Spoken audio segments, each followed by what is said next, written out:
2 minute वाली Maggi deliver हुई 90 minute में। भाई, स्विगी ने डिलीवरी की है या मैगी को पैदल यात्रा पे भेजा था? हेलो गाइस, मैं गायत्री हूँ और भरूच में अपना क्लाउड किचन चलाती हूँ। कल रात मुझे 11 बजे मैगी का एक ऑर्डर आया, जिसे मैंने सिर्फ 7 मिनट में तैयार कर दिया। लेकिन वो राइडर जिसे ऑर्डर बनने से पहले ही असाइन होना था, 1 घंटे तक गायब रहा और कस्टमर केयर वाले एक ही रट लगा रहे थे कि मैडम बस 2 मिनट में राइडर आ जाएगा।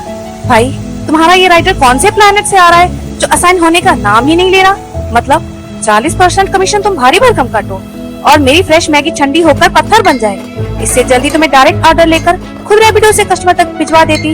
लगता है स्विगी ने मेरी मैगी को सच में बीरबल की खिचड़ी समझ लिया है, जो राइडर आसान होने का नाम ही नहीं ले रहा। वैसे क्या आपके साथ भी डिलीवरी वाले ने ऐसा कोई टाइम पास स्कैम किया है? कमेंट्स में अपना दर्द शेयर करें।